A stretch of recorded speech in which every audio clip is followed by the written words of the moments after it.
Moi, Félix Sekedi. Aza le quoi? Aza le quoi avant? Moi, je pêche au potage. Oh, mais avant, les grands problèmes. Aza le quoi? Les hommes au on vous parle de diplomatie. Non, ma bon Dieu, attendez. Diplomatie. S'il y avait réellement diplomatie, on n'allait pas proroger l'embargo.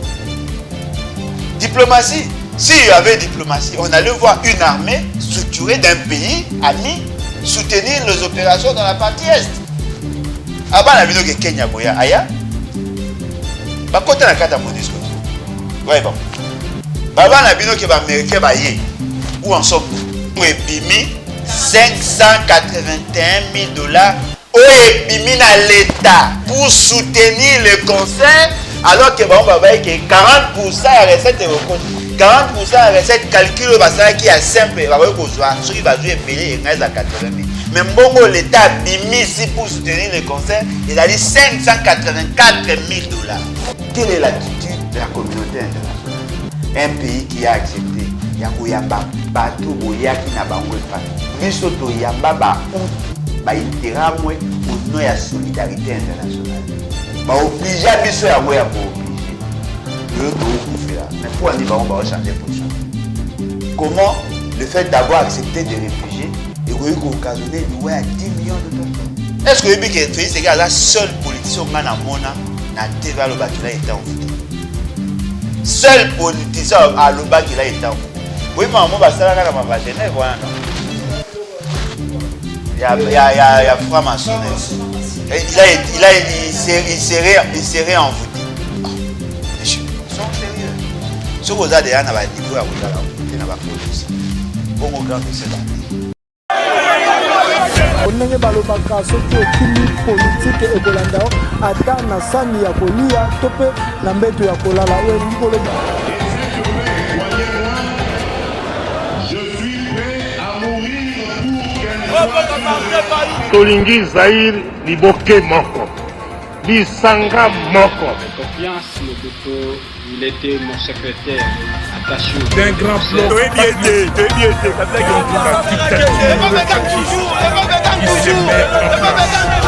Mbote ba Congolais nyonso bino batu bozwi libaku ya kolanda biso na nzela ya émission oyo tosololaka na ba oyo baza ba politicien ba o bazali avenir ya mboka Congo. Lelo o nazanga moko te na plateau tokoyamba moko ya ba politicien ba président ya ba parti politique mais tokoyamba ye na moko ya ba concert na ngai o ezali Océan du Congo obokozwaye na nzela YouTube na chaîne ezali Océan du Congo TV.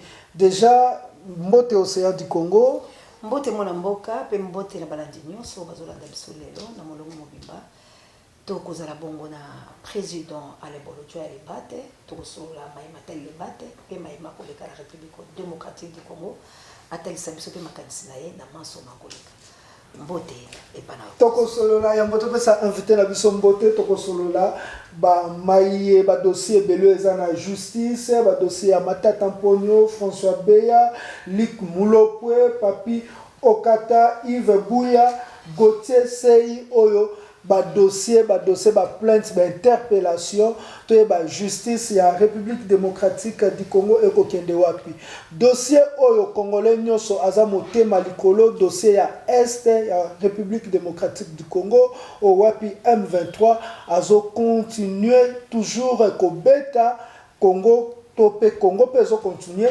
kobeta bango mais tokoyeba tokomi wapi oyo wapi ba uti ko changer commandant ya opération na Nord Kivu o bauti kolongola lieutenant Constant je pense c'est Constantin plutôt bauti ko sangaye ko changer par Rung Yav oyo azali na Minito Filemon commandant ya sika ya opération na Nord Kivu. Est-ce que changement kozalate et merci na Kabuya Oazali na Simabilili déjà topé sambote na invité na biso mbote le président Alain Bolojwa. Mbote la déclaré, mbote na balandi. En tout cas, merci beaucoup pour l'opportunité. Président Alain Bolojwa, tout le monde a un dossier Est de la République démocratique du Congo. Tout le monde a un changement et continue. Même dans le football, les acteurs qui changent, les attendent équipe comme Amakasi. Les lois ont chargé l'opération dans le Nord Kivu. A changé, au wapi balongoli lieutenant constateur, bate oyo zali lieutenant Rung Yave, oyo toyebi ke lobby ba condamna kiye balobaki ki aza mutu o azo organiser coup d'état, mais lelo bate chargé l'opération ba congolais ba likia nini ke makabo eko changer ndenge vraiment kulutu Félix Antoine Tshisekedi alobaki était tour oyo makabo eko mbongwana. Oui, je crois que la question à la partie Est et à pays, ils ont préoccupé Bissonius. Et arrive très souvent, ceux qui ont le Belango, vraiment avec état d'âme, avec beaucoup d'émotions, beaucoup de passion. Et fort malheureusement, dans la solution, où le lengue à Koluka, comme ma solution, ils allaient adapter à la réalité à terrain. Qu'est-ce qui se passe dans la partie Est? La mutualisation, il y a un intérêt. Il y a plusieurs raisons où ils ont justifié guerre dans la partie Est. Acteurs ou force en présence, ils sont multiples. Tous les Mindele, tous les Africains, tous les Congolais, bref, tous les Batuébélé qui intervenir. Mindele, na posa situation na biso est perdurée. Parce que ce que même dans l'histoire économique, il y a Mboka. L'histoire économique, il y a monde.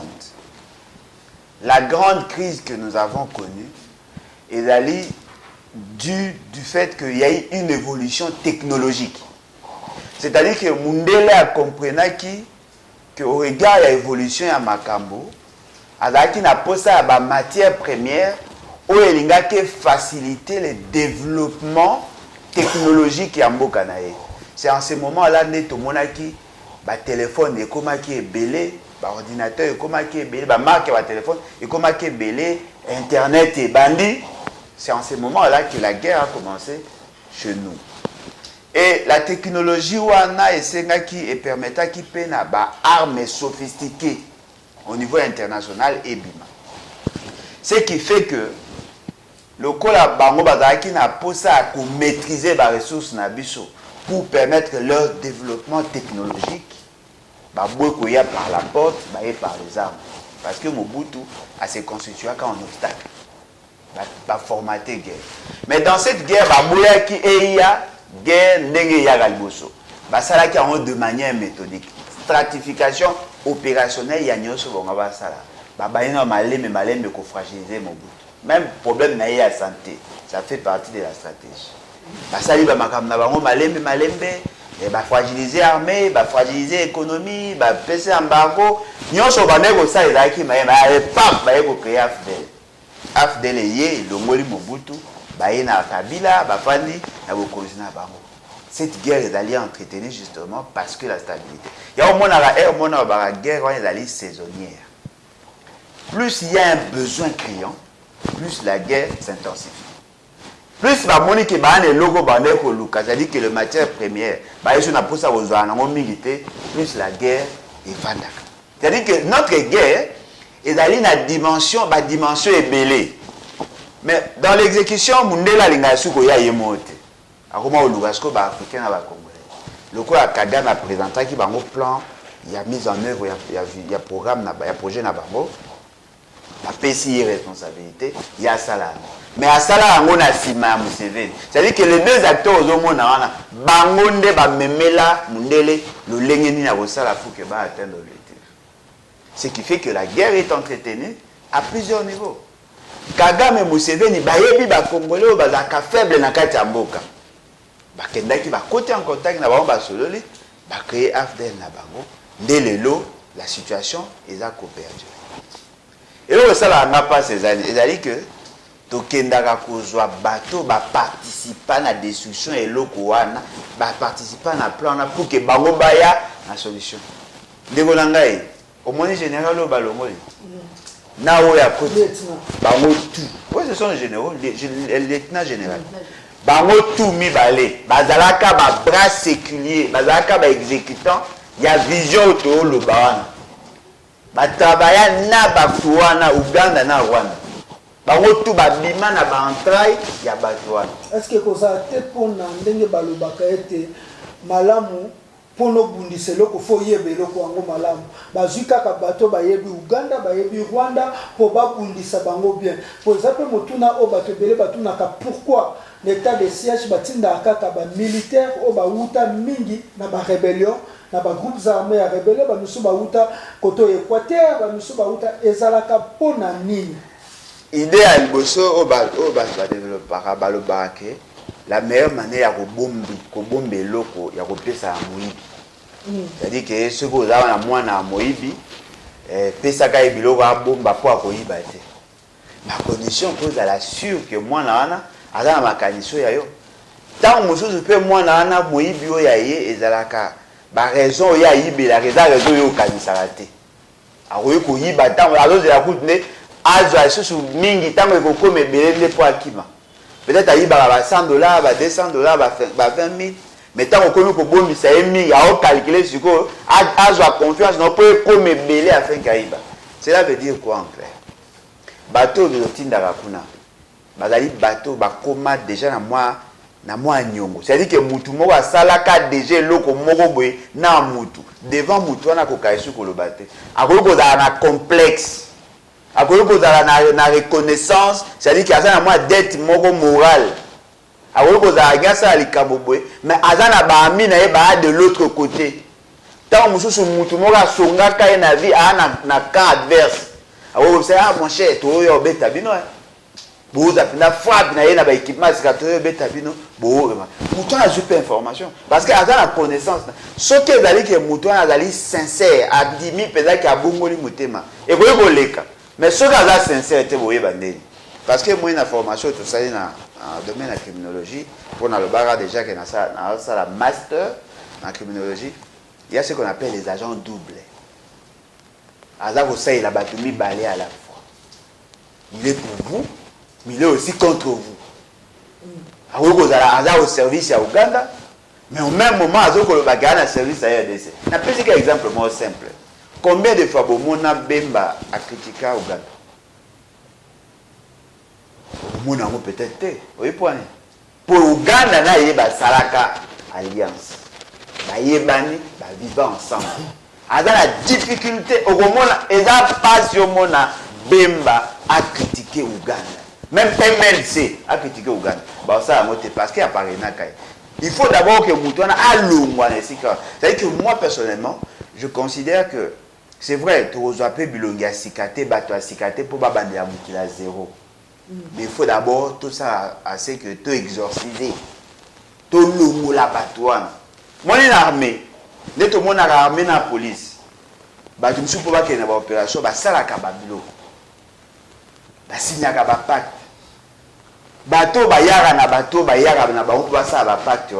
Ils ont une opération de mon c'est-à-dire mon opération va passer une état ok on a créé une unité spéciale mais il faut ça pacte à makila la bengi ba ngana bango ba yeba pas pacte à makila oyo akotrahir muninga akufa comme les likama et là likama net ya pays c'est que na sarate amela mondo ya maloba on les a pacte à makila c'est-à-dire que bazali lié batouane donc il faut que ça là vraiment effort il y a que comprendre d'abord l'enjeu et puis à retrouver ce genre. Surtout ça, les amours de retourner en rond. Ok, à niveau international. Quelle est l'attitude de la communauté internationale? Un pays qui a accepté, il y a Kouyamba bateau boyaki na bango pas. Bisoto yamba ba utu ba interamwe au nom de la solidarité internationale. Ba obligé biso ya moya ko obligé. Le lot de fait là. Mais pour aller on va changer position. Comment le fait d'avoir accepté des réfugiés et qu'on a occasionné à 10 millions de personnes. Bango kuna na bituma na bango bakufa 850 000 ndenge bango baloba pona ndima bango te. Mais biso poto yambi bango tokufi 10 millions. Merci Kuluta Nebolodwa naza sur na kotiki la océan tuna umaye matali justice tozaka kana kati. Na Assemblée nationale déjà babele teki mbela balobi batu o baza complice na biloko ya est baza na assemblée nationale mais moto moko te bakangi moto moko take na justice mboso alobaki yango bokobeta mbela basoda étranger baza na FRDC mais basoda wana tokomona bakolongwa te bakozala kaka wana les bats lelo opotombeta lisolo les bats babi ba parti politique ezangi ba projet de société l'hôpital bakozwa pouvoir lelo oyo za na parti sika les bats makambo ndoko mona bakomemela makambo ya est ya mboka Congo oyo awa na assemblée ezana batu oyo bako trahir mboka mais o bako siéger bakozwa mbongo ya l'état na armée batu bako trahir bako lia mbongo batu baosa ba détournement bako lia mbongo les bats leo na pouvoir idée na bilo ezani pona kotia kimia na est ya mboka Congo. Oui, je crois que la question de la partie est une question complexe. Et dans sa complexité, il faut que ça ait fort, il y a que trouver une solution où ils sont adaptés. Il y a liboso, il faut tout longola na makanisi na biso que solution il y a problème il y a est et en extérieur. Je ne dis pas que l'extérieur ne peut pas résoudre le problème. Mais qu'on a la naïf de notre part de compter sur l'extérieur parce que l'extérieur est la partie prenante de la guerre. Il faut tout ça en sorte que tout ça en armée. Et cette armée est à la constituer na bateau bazali na ba valeur. Bateau bazali na détermination. C'est-à-dire qu'il faut faire un travail de fond pour créer une sorte d'électrochoc. Moi je suis muto à côté na position mo ya coma. Bayaka ba tcheye courant dans d'autres points nini muté mezonga sur na bâtiment ce qui est à une arrêt cardiaque. Il faut sensibiliser fondamentalement la population. Il faut qu'on constitue une armée forte. De Golanga, on a 9400 km linéaires de frontières avec 9 pays voisins. C'est-à-dire que nous sommes condamnés d'avoir une armée. Ce qui a connu un effectif mouqué, a minimum 250 000 militaires. Oyo bazali na ba spécialisation na ba domaine nyonso. Il faut former ces gens. Kazoa to côté na aspect financier. Pour le basco comment te mobiliser moyen. 250 000 militaires au bazali formés. Na 250 000 militaires to yebi que après chaque 30 ans ba mususu ba kolonga wa ke retraite. Il faut que ça en mode de manière cyclique. Il faut faire en sorte que le remplacement est à la garantie.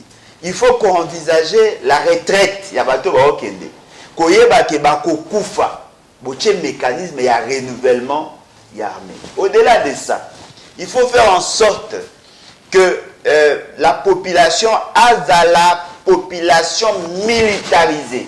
C'est-à-dire qu'il faut tout faire en sorte que la population congolaise a la formation de base en matière de sécurisation, il y a territoire. Parce que sur le terrain de constitution, il y a le lobby qui a changé, mais il y a des valeurs. Dans l'article 63, la défense de l'intégrité territoriale, c'est un droit, mais surtout un devoir sacré. Ce qui sous-entend quoi? Tout Congolais doit être formé pour être en mesure de défendre l'intégrité territoriale. Qui sont formés? Il faut qu'on intègre dans le programme, il y a la classe. Tout ce qui est comme arts martiaux, pour la sportif, les sports, pour se défendre d'abord soi-même. Et puis deuxièmement, qu'on compte ça dans le programme et l'éducation, la formation militaire, qui n'est pas à confondre avec les services militaires. En ce moment-là, tout le monde a la possibilité. Il faut que ça ait effort. Tout le monde a plus de 250 000 policiers pour sécuriser la population dans le cadre. Mais au-delà de ça, il faut qu'on rende, qu'on décentralise la police. Que les provinces ont la possibilité de la police pour renforcer davantage la sécurisation de la population. Il faut que tu aies tout ce qui est comme informatisation pour que tu aies mobiliser. Alors comment trouver le moyen? Déjà, la République démocratique du Congo de Tozabo, dans l'estimation de Bango, tu as entre 1,5 million à 2 millions de personnes au dépend de notre budget. Ce qu'aujourd'hui, l'enveloppe globale, en matière de finance publique, il y a l'ELO. où ils allaient affecter pour la rémunération. Il y a personnel, pratiquement dans les 34%. Où il y a l'État, où il y a un salaire. Ce qui ont un budget, il y a 10 milliards, c'est-à-dire 3 milliards 400 millions et qui n'a pas de rémunération. Et dans la rémunération, tu as un salaire de base, il y a d'autres avantages liés. Prenons alors, ce qui dit, soda à souka, abanda kozwaka $150. Tu as $150 pour année. Pour payer qui s'est mis au foot à moins de $5 par jour. C'est-à-dire que minimum $150. Général, où il y a souka, il y a du colo, ok, Adali Naran, il y a secrétaire général de l'administration publique, bien que le lot bazar soit moins que ça, tu dis ok, ton charge général n'a $1000. Si on multiplie le nombre, il y a 250 000 personnes. On multiplie par $1000 le mois, ça vous fait 250 millions de dollars le mois. Si on multiplie par 12, ça vous fait pratiquement dans les 3 milliards de dollars.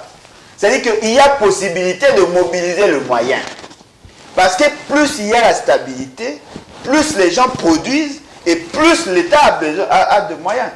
Nous avons un marché, il y a 100 millions de personnes. Avec une progression linéaire, il y a 3% par an, ça 3 millions d'enfants. C'est-à-dire que la demande s'accroît de 3% au niveau interne. Mais dans les pays voisins, alors que tu as ce qu'on appelle les avantages comparatifs. Tu as des biloko, tu as tu développes l'économie, marché n'a pas comme un marché n'a pas transacter avec eux. C'est-à-dire que l'État congolais n'est pas capable d'avoir un budget à 57 milliards de dollars. Ma condition, mettre la population en capacité à coopérer croissance économique. Il y a beaucoup de domaines. Nous avons 450 tribus. On peut vendre même des livres. Quand il y a matière, il y a culture. Musique, on peut promouvoir la musique. Aujourd'hui, essence, on peut produire du parfum. On peut produire des fleurs, des bois, l'eau kékélé. Ça peut être fait, c'est qu'il y a $8,000. Et ça, ngando, crocodile nain. Juillet va transformer. Quand vous savez la cuire, et ça, mbongo. On peut produire l'agriculture et qu'on sort, on peut mobiliser le moyen. Ma condition, que la paix est dans la peau, paix est dans les denrées pour les autres analyses. Merci, Président Ale Bolojwa. Il y a solo to ke na moi lo mbango na makamata le estime ezali bongo kaka ngesinga ngaki mingi o lo bele biso dans les battes pambate tomoni ete bozali bongo ko lukananu ba signature ya bato ba kota po bozali bele mais kasi tozo kamwa na boluki wana sibitima bozana kati ya action peuple azolinga vraiment ayeba nini e ko salama bino koto boko luka koto boko salama ka mususu chingola na bongo na kopesa mutu ya mibali. Bon, na leo kaka bato mingi bapoza la question wana bato mingi babi tunaka comment bino boza kolinga bo mais ma changement mais bo to sa mibeko te mama na ngai eloko esengeli bato bayeba biso to sa mibeko mais bato nde ba comprendre mibeko na manière na bango. La loi portant organisation et fonctionnement à parti politique. Il faut, pour que vous ayez agrément, ça la demande. Demande et agrément. Agrément, on va préciser en après. S'il y a des demandes et agréments, il faut l'accompagner d'un certain nombre d'éléments. Par exemple, le procès verbal, il y a assemblée constitutive, il y a parti. C'est-à-dire que vous salez réunion, vous s'est décidé, vous créez parti. Il faut le parti est la composition, il y a comité où il faut gérer le parti. Il faut que le parti ait un siège. C'est-à-dire que vous pouvez s'adresser à siège. Il faut que le parti ait un patrimoine, c'est-à-dire qu'il ait un mbongo. Biloko bozana ngo ba kiti ba mbongo o bozana ngo parce que parti peut un mbongo ababandima. Donc ba source ya mbongo na bino, c'est-à-dire qu'il faut botia ba mécanisme où il a une carte statut. Il faut que le parti ait existé d'abord. apprendre beaucoup ça la légalisation. C'est-à-dire que la légalisation ezali ka ndenge moko na libala. Babandaka très souvent la présentation entre les familles. Ezali coutumier. Après baye ko sala bakangi le pam. Ezali peu coutumier. Après yo ko sala dot. Siko bato ba confondaka eloko moko. Pona ko kende ko sala mariage civil. Mokonzi ya état civil à l'Obaranini, il y a qu'à la preuve que famille est recevra qui dot. Ce qui veut dire quoi? Le mariage, il y a un monde à béni dot. Mais ce que l'État a est-ce qu'on légalise, c'est-à-dire qu'il y a un code de sango na marque comme le quoi contrat, oyo boyo kani. Et là, il y a un bon loyer. Vous signez locataire na baye, vous signez contrat. Mais bah, qu'est-ce qu'on légalise na commune? C'est la même manière. Dès que les battes là pour procéder, c'est-à-dire que les battes doivent d'abord exister pour aller légaliser. Pour légaliser, il faut toujours avoir 26 signatures minimum et là pour représenter chacune des provinces à en avoir moko. Mais vous avez 100 membres fondateurs, vous avez 200 membres fondateurs, mais condition pour qu'il y ait les cas. Il faut que les provinces ignorent ça à la moutunaï. C'est-à-dire que ceux qui vont salir na Kasaï, il faut qu'il y ait un Kasaïen. Na Sankourou, il faut qu'il y ait un Sankourois. Na Équateur, il faut qu'il y ait un Équateur. Il faut tout respecter. Tout respecter, on est ici, tout ça, il va réunion. Nous existons. Et là, on répète, ça met les bisous. Tout ça, les amis. Tu dois convoquer marché. Parce que l'État ne nous connaît pas jusque-là. Mais l'action, tu vois ça, l'action, na Katia Lopangu. Il faut que ce soit allé et à la place publique. Comme ça, l'activité dans la place publique, tu ça. N'est-ce que tout matin, il fallait la salle un meeting, n'est-ce que tout la salle un meeting, n'a pas compté la cabine, n'a pas payé ce qui était. La salle à Kango parce que Badali reconnaît en tant qu'État. C'est-à-dire que tu peux postuler, mais nous avons le droit d'organiser nos réunions. Il y a un monarchie, de ça qui signature, et là qui n'a qu'à Tchalopam. Mais il y a une place publique. Non, place privée. Mais accessible au public. Et là qui n'a qu'à Tchalopam. Surtout ça, il y en a baba. On pouvait nous arrêter. Comme on a été en retard, on a sensibilisé parce que l'idée est ça. Na minute bandeko bako kufa na est mboka Congo, yoko la légalisation pour na obanda ko sala ba misala o memela congolais ba mayelo nyonso. Idée no yoko za ndeni légalisation na komemela batu. En fait, c'est ça en fait la stratégie à bateau ba o kanisa ke sengé na biso tout bana ko zo agrément pour que tout ça va action. Moi j'ai fait des actions sur pied à constitution article 28. Article 28. C'est-à-dire que Nazan a droit de faire des déclarations politiques. J'ai le droit de le faire. Voilà.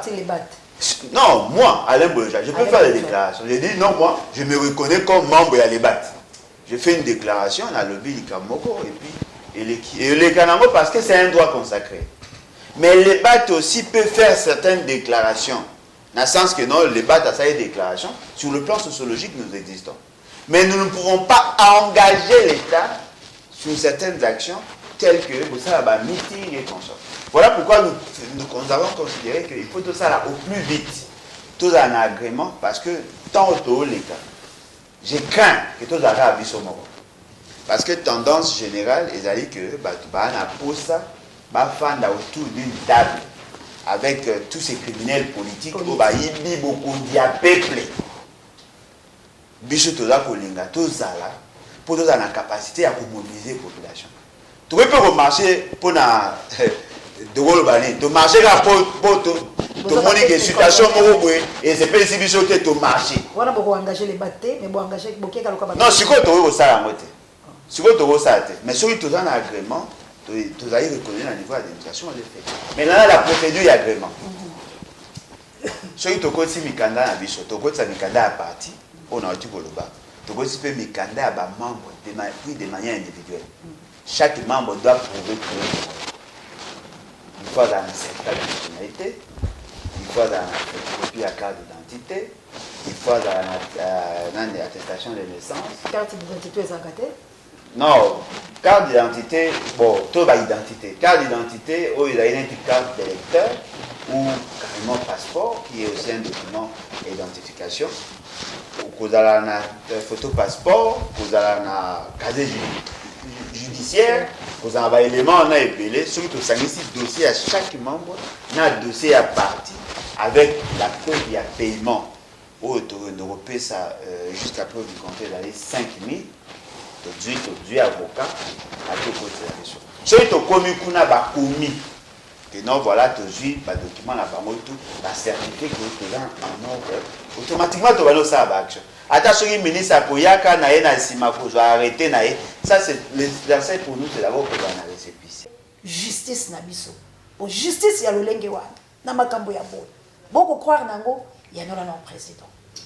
Maman Ngai, en tant que légaliste, personnellement, je crois en la justice.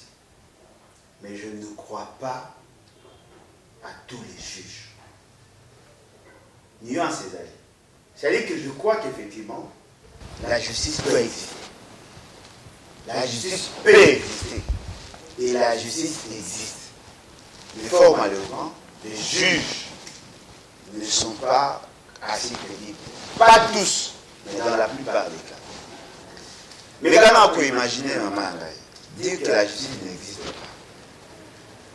ça c'est aussi une sorte d'entorse en termes d'analyse. La justice existe, mais cette justice n'est pas assez juste. Et arrive à un moment où on porter plainte, l'on y perd. Et arrive à porter plainte pour l'on. Et arrive à. Mais il va pas beaucoup porter plainte, peut pas gagner. Comme pour ça qui ne pas porter plainte, peut pas gagner. C'est-à-dire que les alliés, justice des alliés, les gens ont faiblesse à justice des alliés. Parce que les juges ne sont pas suffisamment indépendants. Les politiciens, les commissaires, les juges, les clochards, les commissaires appareil judiciaire, le coup à bateau à l'olombo, c'est-à-dire que le bateau va si latina. Alors que Bisson a les battes, nous avons considéré que la juge va y aller à l'eau. Parce que ce qu'on taille même la Constitution, il y a l'autre pour changer de chose. Dans la Constitution, on a la Bible. Les droits et libertés sont garantis par le cours des criminels. C'est-à-dire que le cours des criminels, la loi a pour garantir les droits et libertés. Ce qu'on taille dans l'article 5 de la Constitution, dans l'article 67, Talaba droit et liberté. Droit de la femme, droit de l'enfant, droit à la maille, droit à courant, gratuité, et tout ça eau potable, et tout ça, droit d'union sur la balbi, bateau baza appelé à garantir le droit à la liberté, et dans l'esprit de la Constitution, nous avons dans la confiance à l'État, juge dans sa mission. Nous dans la confiance à l'État, juge dans sa mission. Nous dans la confiance à l'État, c'est-à-dire que Bango, tout ça, qui va dans l'école à battre. Pas Bango en tant qu'individu, mais l'appareil judiciaire dans l'école à battre. Fort malheureusement, qui ça, Bango, tu vas commander les mots dans la parlementaire. Dans la plupart des cas, la juge va comment orienter par ambition, par intention politique. Il faut libérer la juge pour que la justice aille bien. Comment libérer Bango? Un, pour éviter que la juge va la nommer par la pouvoir. Il faut que la juge va lui poser la bonne avant. S'ils peuvent organiser des élections à leur niveau, à des deux, la juge va foutre à ma salaire, le corps va fonctionner à une sauté. Et la laté que juge, en haut de la salaire, ministre a bloqué, a tiré par vos pressions. Ceux qui vont libérer le salaire, il faut libérer le dossier là et comme maintenant, pour manipuler. Le quoi de foot à la TVA. Le $16 chaque fois. Et 16% chaque fois de son par loco. Oui, il va à l'État. Le 2% à 16%. Et quand tu as la mort à compte, il y a pour les tribunaux. C'est-à-dire qu'on va créer une clé. Il y a la répartition à bon. Bon, il continue à la caisse. dépoussé le loué 14 et on va créer les battes non, c'est congolais. Non, les battes à proposer, mais vous allez créer par la loi. Voyez-vous, par la loi, une loi, où vous avez la majorité parlementaire, où vous avez ceux qui vont écouter dans l'État, avantage dans vos années, juge à vos dépenses sur la gouvernement. Avantage de vous soutenir, le cas est juge à éduquer. Plus vous écoutez, plus il y a un là. Est-ce que mbongo ezokota obaoye la biso ekokani na mbongo ezingalaki ekota ye moko akoma contrôleur ya bato bakendaka kozwa mbongo. Dossier Vital Kamerhe nalobaka yango na okontinue koloba ne sera jamais innocent. Mais Vital Kamerhe ekuti oyo ekonekala asambaka mabe naloba nsala na bino mibale ba émission naloba na expliquer ça bien avant de continuer l'émission na loba ba signe déjà à ma bezalaki dossier à 100 jours en réalité na mboko eza bato ba normal ba normaux je te le bango na français pour penser na ngai ici ba ya moto il fallait qu'il va tenir au bango na cour constitutionnelle parce que le porteur de la vision Mouto a transféré qui le pouvoir d'agir. Mouto a salé qui m'a carré ça les mandingues. C'est monsieur Félix. Or, la TGI et le TGI ne peut pas être entendre Félix Sekedi.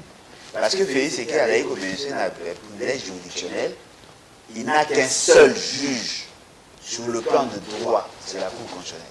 C'est-à-dire que la Cour constitutionnelle a eu quoi entendre. Bah, pour entendre hier, co-auteur n'a pas complice. En ce moment-là, le dossier a 100 jours. Les gars qui vous marquent, les gars va poser une question. Qui vous a donné le droit d'initier un programme national? C'est-à-dire que vous obligé à vous poser au besoin qui va. Et les gars va comprendre que les gens n'ont pas le droit d'initier un programme. Qui a donné à Kamerhe le pouvoir? Il y a kokende kobinisa mbongo ya l'État alors qu'elle qu'un simple directeur ya Kamerhe. Mon âge ko banga balakisa Botaou, il y a Félix Sekedi na ya Kamerhe. Banga bakangade Félix Sekedi. Parce que yene mtambi de ce mari. Mais Kamerhe a été mal. Le Kamerhe a bimi, il a été acquitté parce que Babi qu'il n'y avait pas assez de preuves. Nous la question a bimi c'est Kamerhe. Il n'y avait pas assez de preuves, c'est-à-dire que personne n'a démontré que Jamal a fait ça qui est bon. Ce qui preuve exactement que la pisa qui est bon, la cité qui est bon, c'est ça le problème. Et la cité est bon et bimaki. Tout le monde reconnaît que c'est bon et bimaki. Mais Moussala, il va faire bon. Et ça, c'est la guité. Et puis, bakangara mutute kaka soki a détourné qui va la corruption. La doit gagner. Bakouré peut bokangaye le fait d'avoir initié un projet Oyo ezali normalité ça dans un pays tel que le nôtre. Maman 57 millions de dollars pour la botonga banda pour préfabriquer. Sous côté d'un programme na bango, il y a qui pratiquement dans les 38 800 dollars par maison. D'accord, il y a des chambres, salons, cuisine, ça dedans. Tout ça, là-bas, matériel. Non, le la franchise. Kintuke ebimisa amabanga. Ebimisa azelo. Bato basalaka babrike.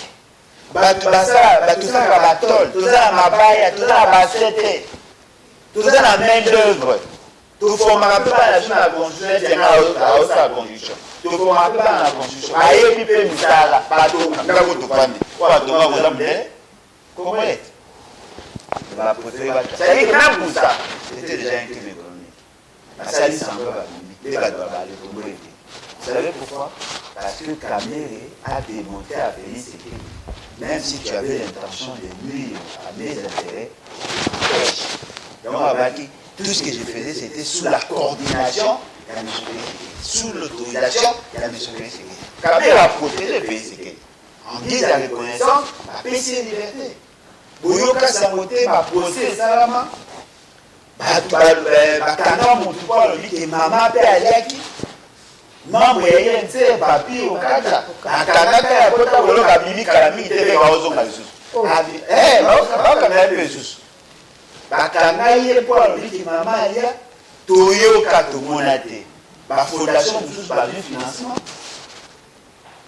tokokamwa bokonzi ya lelo ekomi bokonzi ya mbeto c'est-à-dire que famille ezolia mama azolia bato bazolia après na suka bandiko c'est-à-dire que ce dossier-là ezalaka tellement salité soki esa justice esala mosala malamu je suis sûr et convaincu que serait arrivé eza na mpe total te eza total te okanga nalobi lisolo ya papier okata azali toyebengeni azali cadre ya INC.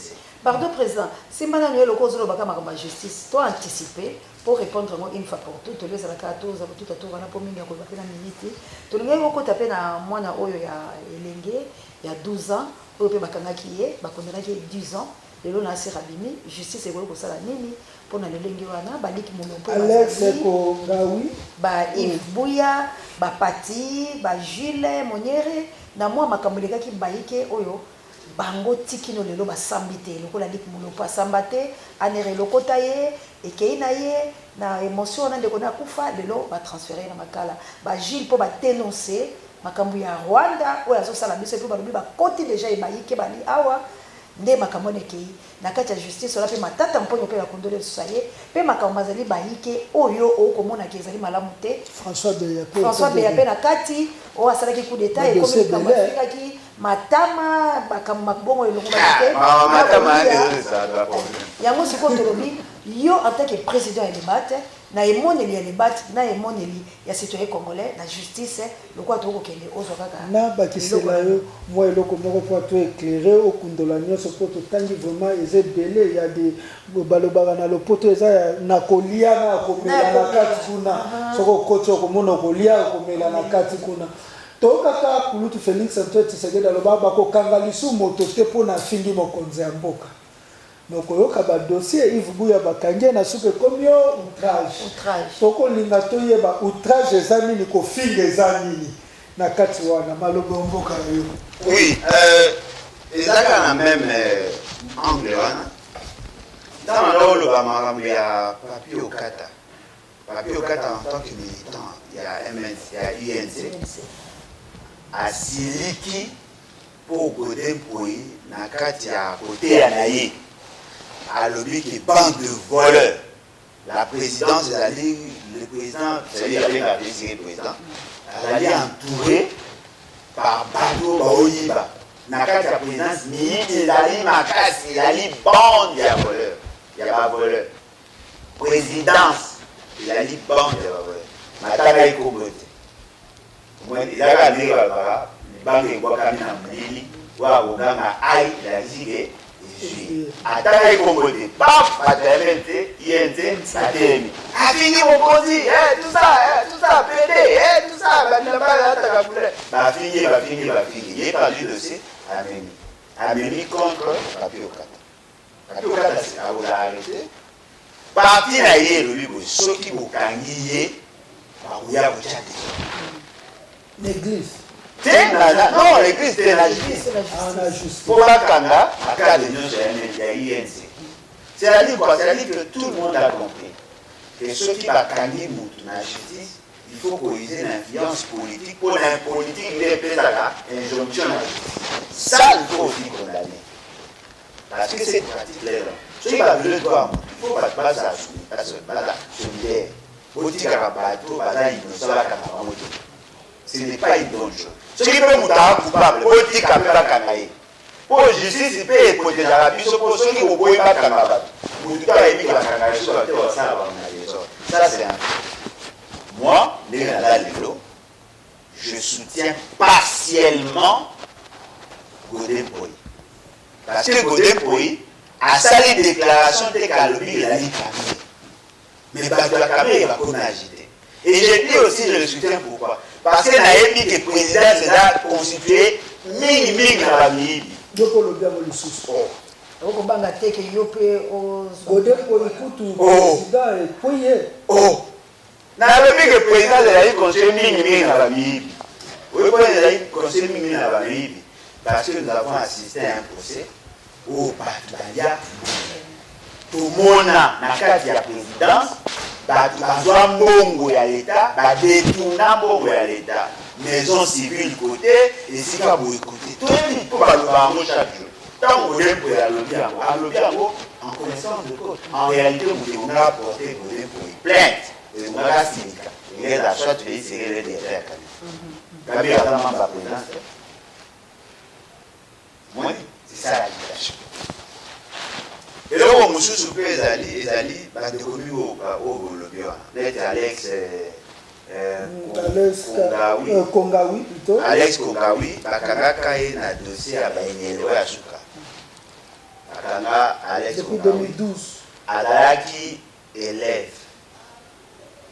élève auti classe na noba ntango baye kosala bouclage esika bato babai baabata enyele bazalaki ye auti classe ase retrouvé là à juillet batie na lo ya bato malgré autant de classes. bakangi il était en uniforme mwana école primaire bakanga ye batie na eloko eza surprenant 10 ans après ntango bakotala badossier ya moto na motu ye azali na dossier te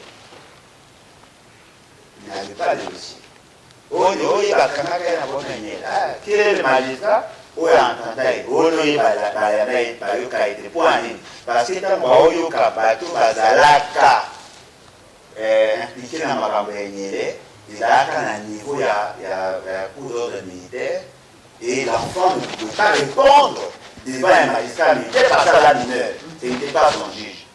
Quand le tribunal d'enfants n'était pas opérationnel, certainement à cette époque-là, il n'y avait pas une justice au sein de Saïd. Batiki en entendant justice Saïd par la juge. Maman Saïd 10 ans. Moi, on a abîmé à on a l'état pour à ta classe. À ta classe, moi, on a à ta classe. Pour l'État, ça les verts. Papa n'était en prison pendant 10 ans. À Samité, à Yekoli Moussalate, à Yébi, il y a vite. Parce que comme on avait 2 ans, c'est le lot où il y a Yébi. Après, on a Bakouna, on a Bakoyu, après, on a Bakouysikamo pendant 10 ans. C'est-à-dire que moi, on vient de fabriquer un Kourouna. Au moins, Félix Sekedi. Aza le quoi Agobani. Aza le quoi avant goût. Moi, je vais pêcher au potage. Mais avant, les grands problèmes. Je vais le quoi Ndeto ils ont bombe à forêt. Et c'est gars là les cam. Ba décision mingi au bon na ba ozo. Bisone to ozo ngi c'est matoi. Quand ils signent là-bas, mingi aye ba ate. Ce qui bisone to critiquer, à ce que il y a solo là qui ça babalise pour quoi analyser. C'est-à-dire que eux analysent nos critiques à nous au lieu d'analyser le document va président. Il a signé un document. Il y a 2 versions. Version anglaise, la version française, à Nairobi. Mais il ne s'est même pas rendu compte qu'il a été bien. Quand on s'est critiqué, à se ressaisir, à moi, piège. Il a fait la même chose dans Angola. Quand on lui prenait des engagements, quand on lui prenait des décisions, il signait là-bas. La moindre chose, il fallait d'abord qu'on soit temps. Il y a qu'à comprendre ce que tu fais. Est-ce que Félix Sekedi est la seule politicien qui a mona na TV à l'Oba qui a été envoûté? Seul politicien à l'Oba qui a été envoûté. Oui, mais moi, je vais à Genève, voilà, non? Il y a franc-maçonnerie. Il serait envoûté. Oh, monsieur, soyons sérieux. Si vous avez un niveau à vous envoûter, vous avez un dossier. Bon, au grand dossier d'année. C'est ça déjà le problème. Edouard Dos Santos a Koufi, l'Angola a Matanga. Le fait, ça fait c'est qu'il va décréter deuil national à Congo. Il y a un jour. À Koufi, il va décréter deuil national. Pour un Noronaï. Un Noronaï pour maman, Taza angolaise. A décrété un deuil national d'un jour. Mais Ban a décrété. Maintenant, dossier, le Rwanda a gagné beaucoup d'espace. À cause de la faiblesse de M. Félix Sekedi. Beaucoup d'espace. va dédouaner, va blanchir l'occupation. Confusion. Le dossier est là tellement mauvais que il faut être naïf pour espérer que M. Félix Tshisekedi a quoi apporter quelque chose. On vous parle de diplomatie. Non, bon Dieu, attendez. Diplomatie. S'il y avait réellement diplomatie, on n'allait pas proroger l'embargo. Diplomatie. S'il y avait diplomatie, on allait voir une armée structurée d'un pays ami soutenir les opérations dans la partie Est. Avant la vidéo que Kenya Goya, aya, bah côté la carte à Monisco. Ouais bon. Avant la vidéo que les Américains ba yé, où en sommes-nous? Bah yé côté à parc, il y a du runga pour la côté à intérêt. Qu'est-ce qu'il y a eu? Les gens continuent à mourir. Il n'y a pas plus tard que hier, na Boutou, hier, avant hier. Il y a eu des gens qui ont été massacrés, près de 17 personnes, Bakoufi. Il y a des déplacés de guerre, attaquer, groupes armés, attaquer. C'est-à-dire qu'il n'y a pas de solution. Est-ce que vous avez imaginé l'armée à Sengimbongo pour l'opération? Ce gouvernement de la honte a émis 74 millions de dollars. Bangoli. Oh, maman, ok. L'État congolais a eu le Kambongo. A eu Kosabiso qui a eu le Kambongo pour résoudre le problème. L'épineux problème, il y a Congolais, c'est la situation de l'Est. Ata au moins, bateau, ça va blague. Nakata mesani de ana Sony. Un pays où banamike il y a 2 ans, 3 ans, il y a un traumatisme, il faut pas qu'il y ait une guerre. Tout le Kambongo pour soutenir notre armée. Fait ce qui a sali ba Congolais ba aventure. Il y a on a félicité mutu nyonso aboya conseil. Merci beaucoup. Bongo ebimi 581 000 dollars. Ebimi na l'État pour soutenir le conseil alors que bon baba que 40% à recette recode 40% à recette calcul basala qui est simple baba ko zwa ceux qui va jouer belé ngaza 80 000 mais mbongo l'État bimi si pour soutenir le conseil il a dit 584 000 dollars. C'est quoi le problème mes amis? Il a dit que accord il y a Nairobi il faut s'appliquer pour lui que c'est président Kamer est premier ministre. Tout ce que nous avons dit là par rapport à procès, bah ça dit maquillage justement pour la blanchir caméra. Avec il n'est pas innocent. Pour blanchir caméra parce que bah là envisager d'après Bango la probabilité à Koko Misaïe premier ministre. Or, dans ma la constitution Nabiso, on ne peut pas retrouver les gens d'une même zone dans 2 fonctions à niveau de l'institution. C'est-à-dire que ceux qui bosaient na Mouchi, président de l'Assemblée et du Sénat, Mouchi a comme premier ministre. Alors, ce qui veut dire quoi? Bazar le quoi 2 lions majeurs, bah oui, qu'on la même espèce. Pour que caméra à la sûre que Félix Tshisekedi a raison T, il y a Kolongola, il y a Koboya, premier ministre. Il faut que caméra a s'occuper dans moto à l'aller obstacle naïe qui est Bahati. Il faut ça la nyonso que Bahati a la té n'est-ce pas soit. Awe comme vice-président, awe comme président Sénat. Il faut pas longola Bahati vice-président. Mais comment procéder? Il faut créer maintenant les conditions où il faut ça que bandima kolongola Bahati. Bahati m'a bien les années. On a confié en interne. Comment il y a une ramification hein? Ils ont belé. Bahati on a confié en interne. Confié à Liboso, Bahati a un problème dans la sénateur parce que Azako gérer la finance dans le monde. Yami Balé, Bahati a un problème dans la sénateur, il y a Maniema parce que Azako déranger Matata Poli. Yami Sato, Bahati a qui vous baki sali sous le couleur à Wan. Comme un problème na Moulongani ya Mokonzi à battre la Rabam. Moi, à qui qu'on entretenir une bande d'attente. Moi, ils ont ma famille. À qui qu'on entretenir une bande. Moi, une photo. Et ça arme à destruction massive. Et vous pouvez détruire Bahati, vous pouvez imaginer. Parce qu'à côté de domaine, il y a des sentiments, il y a des émotions. Si vous Mouto a gagné ça, François Béa, d'après France Jeune Afrique, il y a un problème. François Béa a dit moins d'anda. Mouto a soulevé, et c'est qu'il a le pouvoir. Ça lié. Si vous avez Bahati, vous avez un Mukolo. Donc, il y a un dossier, il y a ébélé. Et je crains. Mais ce qui Bahati a réussi qu'on se maintenir tina 2023 il faut obéter aoza penda aosa preuve ya oza mobile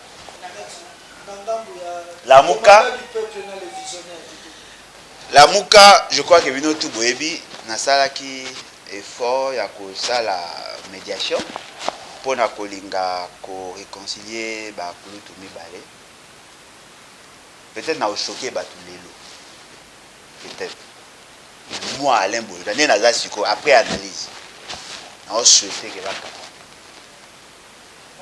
bakabwa nouvel élan akende sika na ye décider akende sika na ye nouvel élan aluka ba nouveaux alliés décider aluka ba nouveaux alliés bango nyonso mibale ba postuler oya postuler na marque na ye oya postuler na marque na ye après ceux qui ba le gars ba na philosophie à élection biso to soutenir été après ceux qui ba monique ba commis proche ya ba élection ba sangana ba bimisa candidat mais avant faut ba na programme commun ba yeba ba nani ba ko jouer quel rôle parce que nenga na omona ne na mona na étude nga sali tous les membres ya RASOP ont le même problème différence exacte entre FCC cash et nani cash na la muka différence exacte ils ont un déficit personnel bolingo ya mboka banango mais le lenge ya kofunga mboka banango ils n'ont pas un programme commun ils n'ont pas une vision commune basanganaka pona koluka pouvoir mais basangani te ndenge ya kosalela pouvoir il faut balongwa na ndenge bazalelo parce que réseau esangisa bango et c'est sili il faut ce qu'on va le casque au réseau ya sika et sangana bango mais conseil na osenga na bango il faut éviter Kabila il faut éviter Félix parce que ceux qui boza moko proche à Kabila musu proche à Félix bobima ridicule boyo ko imaginer parce que la muka obino bo défendre lelo et ça mara pour s'opposer na oyo Kabila na Félix basali ezaka lokwa muta bato basangana basala bino mabe lelo bo kabwani bokomi kolunga bo soutenir bango au côté aussi mbati donc il faut mabasala effort conseil monsieur peut appeler ça bon botika koluka ko s'enrichir bato bo tindaka wana ne sont pas dignes de parler en votre nom. Bosala vraiment effort boluka bato baye parce que biso to yebi bino na yebi ke muzuto a médiocrité na yebi ke Fayulu a médiocrité mais na yebi ke muzuto aza pe na ba médiocre na yebi Fayulu pas a pe na ba médiocre alors plus par au moins à côté à ba médiocre ba yo kanza ke nebi no tout boabo Fayulu c'est un homme intelligent un homme stable stabilité mentale non stable muzuto très intelligent asa na ba défaut comme tout le monde de quoi bango tout biso tout na ba défaut mais baza bateau ceux qui balobi na nga lobby Fayulu a commis président na regretté mingi te ceux qui muzuto a commis président na regretté mingi te mais na omi poser question quel est le personnel politique dans la représentation dans plusieurs autres pays mais le coup on a auto formalisé maramio sauté moi to pesa bino ba coordonner na bango siko ezate mais tu as une représentation en Europe tu as une représentation en Amérique tu as une représentation en Asie tu as une représentation en Afrique tu as une représentation en Australie en Océanie c'est-à-dire que tu as une représentation mais il faut tout formaliser pour to boy to pesa numéro ya mutu et que ya okoma en combat il faut avoir un numéro ya débat à partir wana toyeba comment coordonner même mutanga contacter biso za simple boya beaucoup ma membre bo adhérer beaucoup ta possibilité à adhérer na kati kuna to tche ba identité na bino to tche ba étude faite pour na nini parce que to lingi to yeba formation na yo ce que ça la université c'est bon ce que pour ça la université TP c'est bon ce que tanga formation moronete ba formation yo tango da spécialiste na domaine c'est bon pour aller to luka ba information pour esunga biso to yeba nani to ko utiliser à quel moment pour politique dans ba opportunité to là par exemple na besoin que nous représenter sur na semaine ngé mama nani mpela alene ko représenter parti na bango mpela te mpela ya fait c'est que alene ko représenter parti na bango biso to za na pour ça to za na batu ya marque vous avez par exemple écola électricité l'électricité, oui, le domaine de l'électricité. On peut quoi bâtir cela, formation politique pour que ne peut que représenter les bisous. Tout ça, comme ça, la discrimination à mon côté. Tu as pour ça à mon ni dans l'école, ni dans la religion, ni dans l'étude faite non, tous à mon mais bah donner d'aller juste pour permettre surtout les babylons d'engue pour ça. Et puis bah donner au bocha et d'ailleurs bisous comme pour moi. Car président en parti, na secrétaire général, na administrateur à site. Car 3 personnes bah au moins, tout morota au moins. Donc bimsaka liste ya ba combo ya bateau baza à membre. Mais bah donner une société il a pour la stratégie na biso. Ils ont dit d'abord on a principe de confidentialité, mais stratégie na biso pour que bino peut beau fuluka. Politique est là ba opportunité belé. Onenge balobaka soki okili politique ebolanda ata na sani ya kolia to pe na mbeto ya kolala oyo likolo. Je suis prêt à mourir pour Tolingi Zahir Liboke Moko. Lisanga Moko. De confiance, Mobutu, il était mon secrétaire attaché au D'un grand bloc.